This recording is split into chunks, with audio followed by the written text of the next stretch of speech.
Welcome to Writer Pants on Fire, where authors talk about things that never happened to people who don't exist. We also cover craft, the agent hunt, query trenches, publishing industry, marketing, and more. I'm your host, Mindy McGinnis. You can check out my books and social media at mindymcginnis.com, and make sure to visit the Writer Pants on Fire blog for additional interviews, query critiques, and more at writerpantsonfire.com. Make your pages look professional with Vellum. Margins, headers, page numbering, font, line spacing all happen automatically with every book you create. Generate ebooks for Kindle, Apple Books, Kobo, and others, or deliver a beautiful print book to your readers. Visit trivellum.com/pants to learn more. Vellum. Create beautiful books.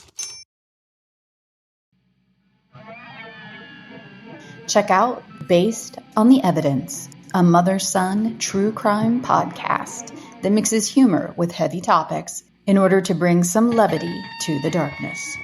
The mom and son team entertain while unearthing a great diversity of cases, not just the cold ones. You'll get closure from Based on the Evidence, exposure to new crimes you may never have heard of, and the pleasure of getting to know this mom and son while they deepen their relationship with their connecting love of true crime. Check out the Based on the Evidence podcast. We're here with Mary McCoy, author of Dead to Me, Camp So-and-So, and also I, Claudia. Her forthcoming book, Indestructible Object, is about a Memphis girl who starts an investigative podcast to figure out whether love exists after her personal life goes up in flames. So with that backlist and with this upcoming book, it's pretty clear that you do a lot of genre hopping, which is something that I do as well. So I would love to talk about that. First of all, maybe your thoughts on why you are a genre hopping writer, and then thoughts on whether publishing is kind to that or not. It's funny. I was thinking about that before we started talking. And I'm like, why do I do that? Because the first answer that came to my head was I'm trying to entertain myself when I write. I think it's more than that. I think it also speaks to the kind of reader that I've always been. Yes. Like I've never been a reader who just reads one kind of thing. I've always read across genres, nonfiction, fiction. Even as an adult, I read books for children, books for young adults. I read a lot of adult fiction too. So I think it makes sense that you write the kind of books that you want to read. Why do you do it? It's a great question. And always my response has been that I write widely because I read widely. So all of my inspiration, any ideas that I have for stories, they can come from anywhere. Focus on anything. So it's something that I just believe has always been part of my wide curiosity as well. I'm just like you. I read everything. I read nonfiction. I read fiction. I read YA. I read for adults. I don't read romance. That's just not my thing. But I will read anything as far as genre goes.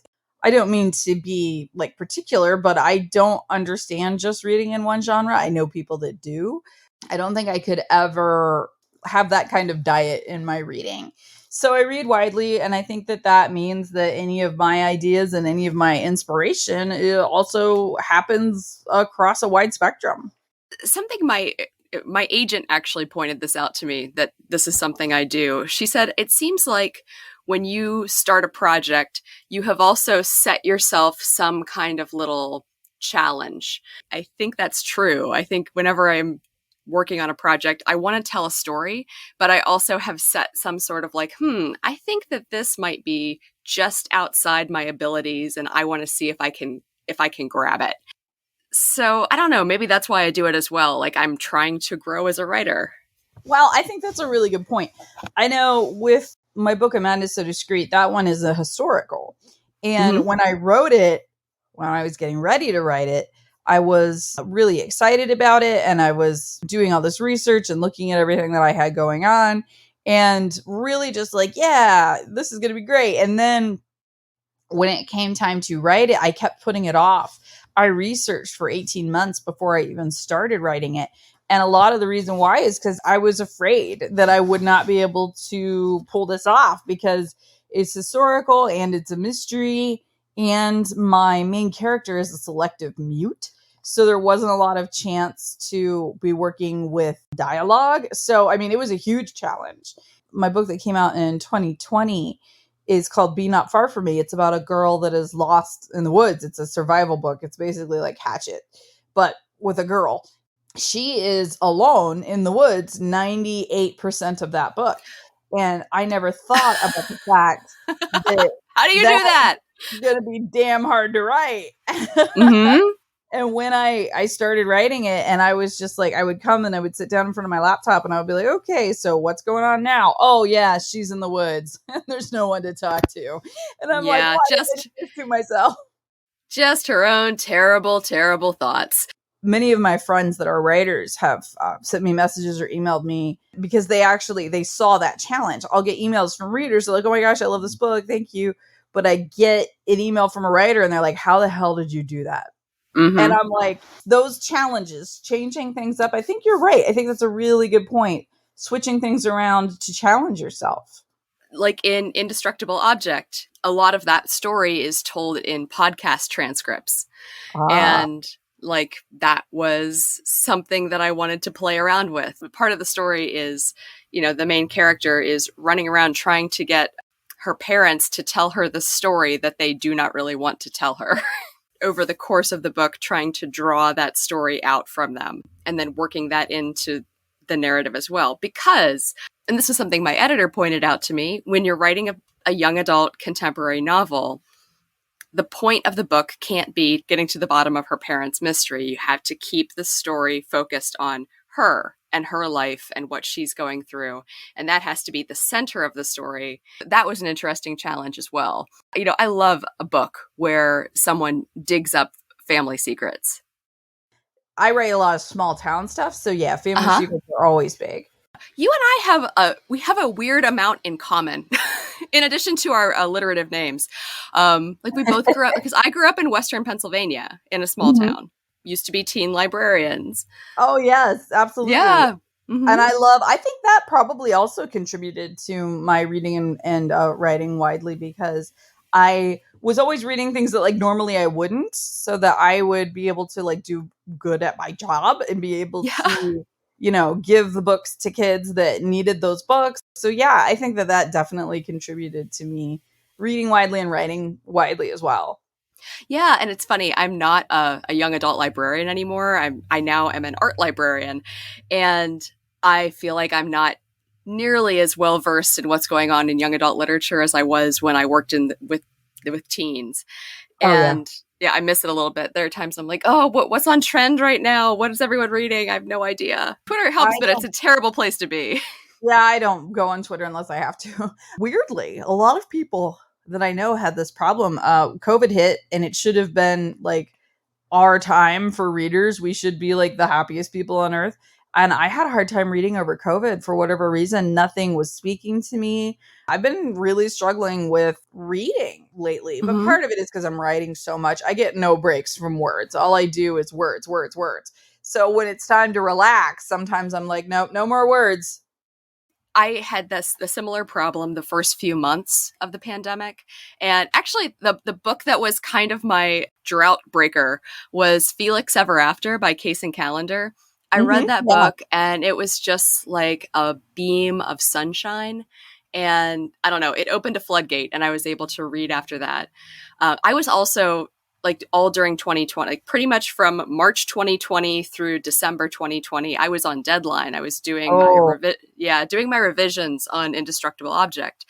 And I discovered that being on deadline during a pandemic works pretty well. Like kept me focused on something in the very immediate future.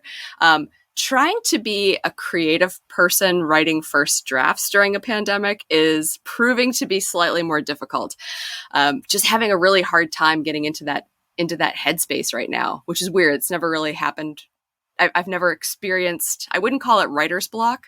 because I know what I want to write. My body's just saying, like, no. No, I understand. I'm in the similar position. I don't want to write. It's when I sit down in front of my laptop, I mean, it's always work, but it feels kind of like drudgery. And Yeah.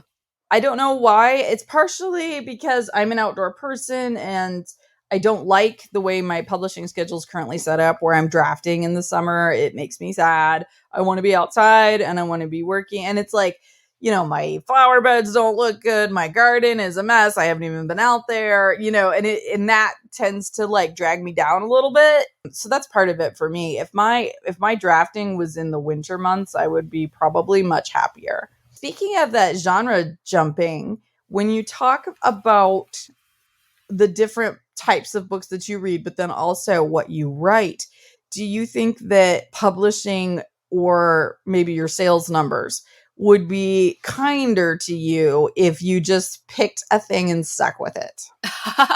I don't know the answer to that. I feel like I will keep doing this as long as I can get away with it. Mm-hmm. And I feel like maybe at some point I'll be told no. And, I'll listen to that. But I don't know. I also wonder if at some point I won't just return and go full circle in a way.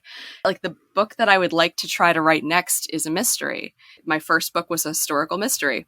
I feel like along the way through my 4 books, I don't know that there's definitely a through line, but there's a trajectory.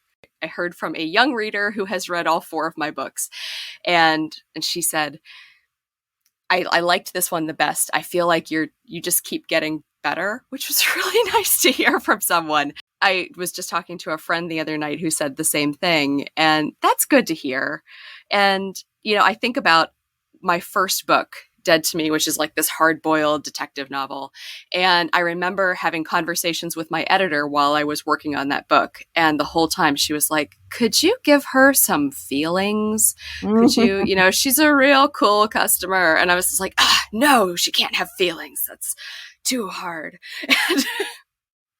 And then Indestructible Object is nothing but feelings and characters who talk about their feelings all day long and are either really in touch with their feelings or trying to be. That's a nice journey to see because I think that in some way reflects something of a personal journey, not just a creative one. I've had similar feedback over the course of writing for as long as I've been writing, and having my critique partners be like, how does she feel right now? And I would have so many comment bubbles on the sides where it was like, and she feels how, and people, really pushing me to dig into those feelings and that internal monologue.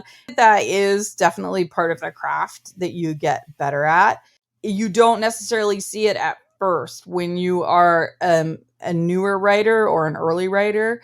You are just thinking plot most of the time, not necessarily all of the time, but you want to get everything down on the page so that you don't lose it. And that is a progression of events. I know that I have gotten better as I get older and am writing more. I don't have to go back in and layer in feelings as much as I used to. Something that I feel like I've gotten better at over 4 books, making that translation between what's in your head and what actually shows up on the page. Yeah. Because I would miss that early on. I would know what the character looked like and I would know what they were feeling, but I hadn't actually written it. And it would take feedback from critique partners to realize that, like, oh, I never actually put that on the page. Yeah, I depended too heavily on inferences. So Yeah. I would be like, yeah, but like in this dialogue right here, like you can see that that's how she feels. And it very much, you're right. You're the author. So you already know how they feel or what they look like or what they're wearing. And so you don't necessarily put it on the page, but you feel like you see it that way because that's what it looks like. And you didn't necessarily do a good job of actually putting it on the page. That is something that you learn as you go. I think too, when it comes to the genre hopping, I think I have 12 books out, maybe 11, and I've got 2 more coming. I have kind of begun to settle because I've written everything from, historical, mystery, fantasy, post-apocalyptic. I've written a little bit of everything, contemporary thrillers. And I have started to find a little bit of a groove, like you were saying before, about a through line. All of my books, like you read any of my books, from the fantasy to the contemporary thriller, the voice is there, the grittiness and the feeling is there. That this is a Mindy McGinnis book, but it may not have like the same genre or the same style, because my style can vary pretty widely. Some of my books, like Amanda's So Discreet, and then my fantasy books are written a little more with a literary bent, whereas my first two books, the post-apocalyptic books, they're very sparse, just to reflect the landscape and reflect what's going on in the world.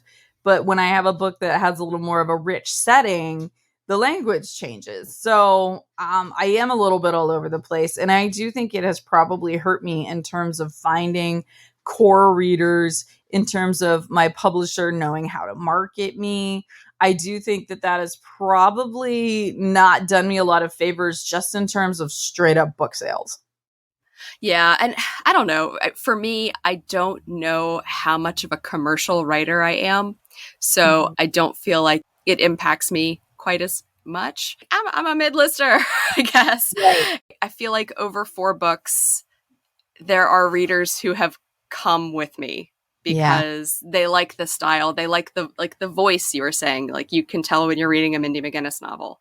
I think something like that develops. When you're writing, do you ever feel like you're just trying to see what you can get away with? Oh, yeah, all the time. I'll write something and I'll be like, oh, that's not going to make it in, but I'll read it. Like, we'll see what happens. I mean, I remember when Female of the Species came out and just everyone was like, I can't believe she got away with that. Like, she just, she got to do that. And that was what made me realize, and this is probably why I'm still writing YA, because I feel like you can really be experimental in YA. You can do things in YA that they would never let you do in the adult market. And I think it's a very exciting place to be for that reason. Yeah, I think so too. I think that you can have some fun and play and dabble, because I think the younger readers are going to be more receptive. My most recent book has, it's written in 3 POVs, and one of them is a panther. And most of my readers have been like, oh, that's really cool. But then it's like, I've had adults that are like, what the hell are you doing? I'm having fun. Exactly.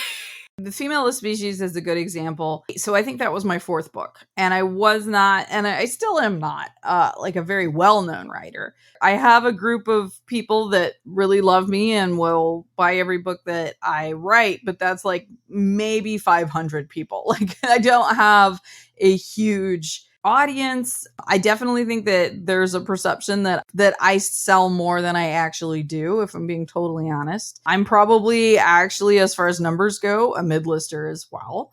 I just get away with a lot. And I think, honestly, that's part of the reason why I get away with it. I mean, The Female of the Species should be banned. Like, there's no reason why that book should not be banned, other than it isn't read as widely as some other books that get banned. This Darkness Mine, when I wrote that, I was like, oh, this is getting banned. Nope, not a peep. And I think it's just because they aren't read enough, and that's fine. It's like, I'm ready to be banned. I think it'll be great. Every time I write something, I think, well, this one's not going to make it. And I keep getting away with it. But I think that's partially because I do have a reputation that I write the way that I do. And the people that like it already know it. And that's who's going to pick up my books. It's people that already know who I am. I think we've both been called gritty. My first couple of books got called gritty. My second book definitely got called weird. The word that keeps coming up with Indestructible Object, every review that I have seen of it, the word messy seems to be the word. I've decided, I don't know, I don't think everyone means that as a compliment, but I've decided to wear it as a point of pride, because it's a book about human relationships and human emotions, and those are rarely tidy. Or if they are tidy, they're not interesting. No, absolutely. Absolutely. Yeah, I get a lot of bleak, and I'm always like, is that good, or is that like like, well, I mean, it was supposed to be, so I guess I did it right.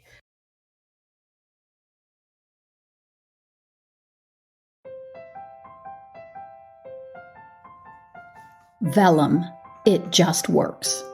Best-selling indie author Alex Lydell, whose book Enemy Contact, an enemies to lovers romantic suspense, hit number 25 in the Amazon paid Kindle store, has this to say about Vellum. There are always a ton of hang-ups in the publishing process, from the printer running out of ink at just the wrong moment to Amazon rejecting margins. But Vellum has been one program I can depend on. It formats my manuscripts quickly, professionally, and, most importantly, in a way that never gets rejected by any online retailers. Visit www.trivellum.com/pants to learn more. That's trivellum.com/pants. Vellum. It just works. Love to read? Check out the Thoughts from a Page podcast, where, with an informal, conversational, and engaging manner, host Cindy routinely gets authors to open up about what's important to them, giving busy readers the backstory to their favorite, or as yet undiscovered, books. Cindy and her guests talk about books spoiler-free, so you can listen whether you have read the book or not. Then they delve into things that you won't hear about elsewhere: the importance of cover design, why an author included various aspects of the story, personal details about both the books and the authors' lives, and so much more. You can find the podcast on every major platform and learn more about it on Cindy's website, thoughtsfromapage.com. Talking about Indestructible Objects, the book that I'm drafting right now deals with a young girl who is creating a podcast. So I think that's really interesting that you're doing the same thing, because I am also toying with writing out the podcast, like the transcript as a chapter. Was Courtney Summers the first one to do it with Sadie? I think so, yeah. My book is very different from Sadie because there are no villains and no one dies, and the podcasts are about art and love instead of murder. But it's a very satisfying format to write in. And, my third book, I, Claudia, the last section of that book is written entirely in court transcripts. So there was something similar stylistically. And I don't know, I hadn't listened to a lot of podcasts prior to writing this book, and I do now. It was easy to kind of fall into the rhythms of it. And there are actually two different podcasts in the book. There's the one that she produces with her boyfriend. It's called Artists in Love. And every week they tell a different artist's love story. Then they break up and he's gone and she's kind of in a tailspin, and she ends up starting her own podcast to sort of investigate the mystery of why her parents, who are in the middle of getting divorced, got together in the first place, because they just seem like such a doomed couple. So the podcast kind of ends up being about this mystery and about trying to figure out whether love exists, whether love is ever worth all the goddamn trouble of it. Yeah. I love it. I think that's wonderful. I love the experimental structure as well. I'm playing with it too. In mine, it's a like you're saying, it's a team. It's two girls. It's an unlikely duo that ends up having to do a podcast together because they don't have enough history credits to graduate, because they had a guidance counselor that just did not do his job. One of them is the valedictorian, and the other one is barely going to graduate. And so they have two very, very different voices, and they end up getting involved in a mystery that nobody even knew existed. A disappearance, someone that disappeared 40 years ago. Nobody even knew she was gone. Both of them with their different approaches, where the valedictorian is just kind of oh my gosh, this is so horrible. And I can't get my mind around the darkness of the situation. And where the other girl is I am so not surprised. Yeah, a teenage girl disappears. Ooh. Yeah. That's never happened before, and just having these really, really very divergent voices, and they each host a different episode. So I haven't written one of the episodes by the rougher girl yet, but I wrote the one that's by the valedictorian. And so it was kind of fun to play with because I was writing it. How would she do this? Like, what is her voice going to be like on our podcast? Because it's going to be very serious. But I was like, we're going to like really heavy hand this. Like, it's going to be a little too much. And she's going to take herself very seriously. It was a really good way to investigate that character. That sounds fantastic. Does that have a title yet? Right now, it's working title, and I hope it does stick. Most of the time, it does. What they're supposed to be doing is just doing a historical podcast about their small town. There was a week and this is like actually true. This happened in my small town 40 years earlier. There was a tornado that wiped out the town, a flash flood that came in right after that, and then the only murder that has ever occurred in the town happened in that same week. Everybody from the town calls it the long stretch of bad days. So that's the name of the book. Oh, wow. I love that. Thanks. That's great. I'm excited about it. And it's not all my hometown. The tornado is my hometown. The flash flood is like the next town over. And the murder is completely made up because nobody dies where I live. But yeah, I'm excited about it. And I'm playing with that format, like you said, that podcast format. So it's fun. I mean, I really enjoy it. I love the question in Indestructible Object. You know, what is love? I've been divorced twice. I think that's a wonderful topic for a teenager to be interested in. It might help them discover some things earlier rather than later. That was something I was really trying to do in the book. I feel like people get a lot of bad information about love and relationships and what constitutes a healthy or a successful relationship. Like often what constitutes successful is it lasts until you die. Nobody cheats and nobody fights, and there's so much variation in between. And I think, you know, that a relationship can end and can still be a success. You have other options with people than like, we can't be together anymore, therefore you suck, and I have to just sort of burn down all the memories. There are no villains in Indestructible Object, which is funny because my first 3 books all have these villains who are so bad, like their badness is visible from space. And to have in this book something that's a lot more nuanced, that you don't need to have someone who is the bad guy necessarily, because just the way that people bounce off each other, the way that they communicate or fail to communicate, that can create all the conflict and tension and the things that can blow up a relationship. Although I will say this, like the main character, she's an imperfect character. You find out as you go further in, like at the beginning, she's really idealized this relationship with her boyfriend that's just ended. But the more you learn about their relationship, the more you begin to see that it was not perfect at all. Like it never was. That they sort of enjoyed telling each other sort of the story of themselves. Yeah.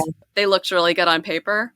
I really resent the TV shows and the movies and the books that I read that cast love in a certain light, where you were always happy and nothing ever went wrong and he loved you so much. I get very frustrated with YA. It is changing, but you know, I was a YA librarian for 14 years and I would get so irritated when the main character, love interest, the male, was so just genuinely perfect, and he takes care of his little brothers and sisters, and he volunteers at the Humane Society, and he plays guitar, and he cooks dinner for his family, and he never even looks at other girls. You are the only girl that exists. And I'm like, bullshit. Yes, he does. He looks at other girls because he's a boy. It would frustrate me because I would read, when I was younger too, it's like I would read these books about like idealized love, where it's like, you are the only one for me and I have found you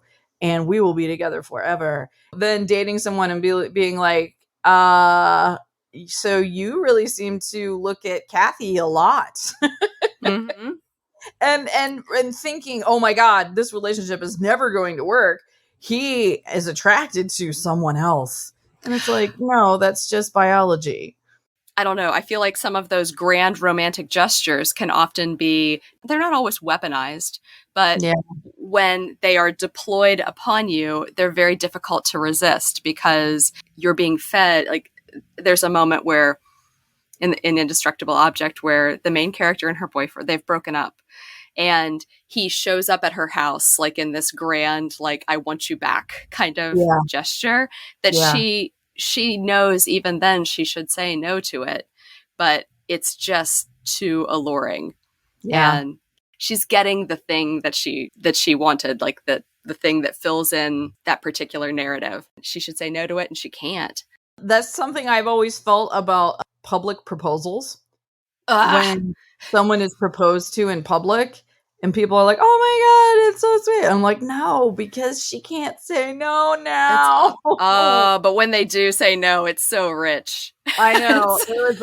There was a Tumblr for a while. I don't know if it's still out there. And it was all like public proposals gone wrong. I loved it because I was like, this is reality. We don't always get what we want. And guys, it's girls, it's both. And it's like people really putting themselves out on the line and being told no, being rejected. And it's heartbreaking to watch, but it's also real. That's reality. I would never say I grew up reading romance, but there was definitely like a summer where I think I was probably 15 or 16. And I read a lot of like Jude Devereaux and Kathleen Woodiwiss. So I read a lot of romance, and it was all very much like that swoony, our eyes met and our fates were sealed. And that is just not how it works. And even the best possible relationship in the world, if you're not fighting, something's actually wrong because somebody isn't saying something. What I was reading when I was in high school, I never went through a romance reading phase, but I was reading like Pete Hamill and John Irving and John Cheever and John, all the Johns, mid-century American masculinity romance novels. Oh, yes. And that narrative is like, oh, I'm middle-aged and emotionally battered, and this person is going to save me. Just as much a fantasy. I have a lot of thoughts about the way relationships are portrayed, and when you see a messy one, I really enjoy that. I know Friends is like coming back and the kids are watching Friends, but you know, I watched it through high school and then in college, and then I stopped watching it after college. But I remember when Ross and Rachel broke up, like my entire dorm was watching it. It was one of the best fight scenes that I've ever seen. It was very realistic. Like they were yelling and then they were crying and then they were sorry. And then they were like, we really love each other, but this just isn't working and we don't know why. And they're both sad. It was just like a real relationship. Wow. I did not expect Ross and Rachel's relationship to show up in this conversation. Yeah, I don't know. I've been thinking about it because the Friends, everybody's watching Friends again and people are wearing the t-shirts and everything. I was really invested in it as a teenager. As an adult, like if it's on, I'll watch it and it just doesn't do anything for me. But I remember being like probably 18 or 19 when that episode aired and being like, oh yeah, this is actually realistic. This is nice. Mm-hmm. And, you know, there are people who they were never quite into Ross and Rachel again.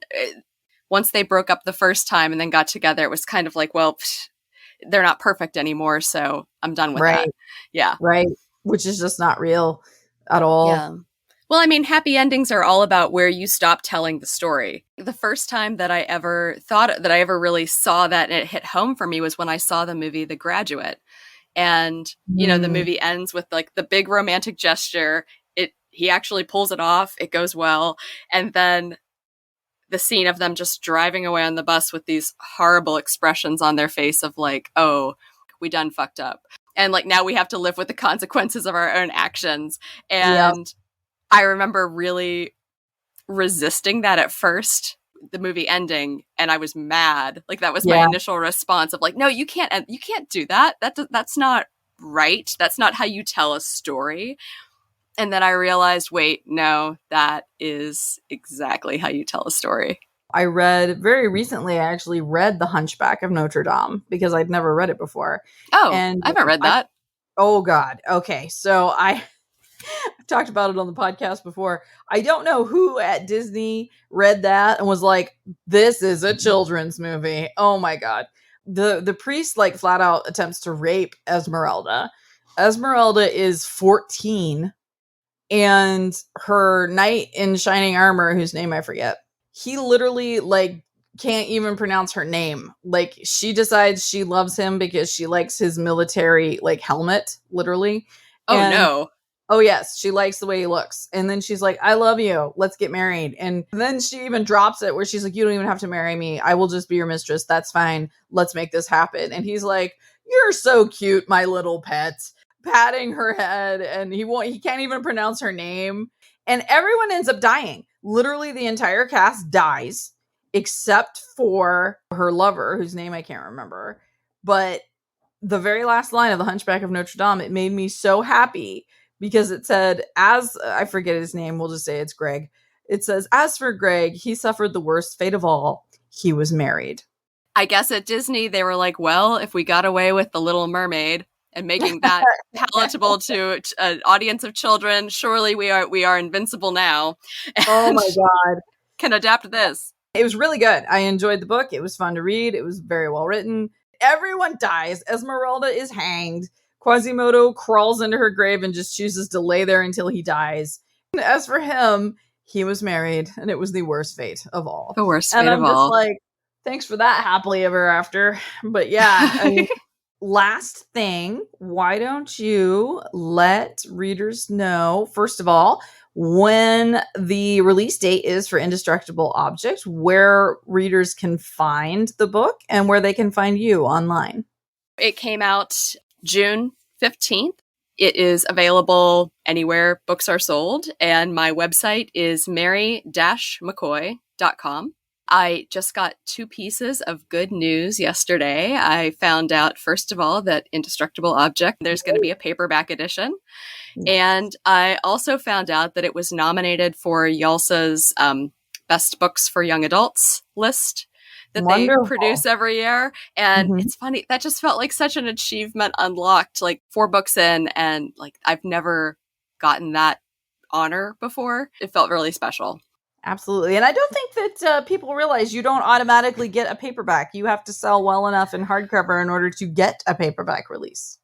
Yeah, this is the first time that's happened. I did just find out also my second book, Camp So-and-So, which this is wild. That book came out in 2017, and its paperback edition is coming out next May. That's nice to know that you've written something that's kind of had that much of a long tail on it. Any positive things, no matter when they come in this industry, you embrace. Writer Pants on Fire is produced by Mindy McGinnis. Music by Jack Corbel. Don't forget to check out the blog for additional interviews, writing advice, and publication tips at writerpantsonfire.com. If the blog or podcast have been helpful to you, or if you just enjoy listening, please consider donating. Visit writerpantsonfire.com and click Support the Blog and Podcast in the sidebar.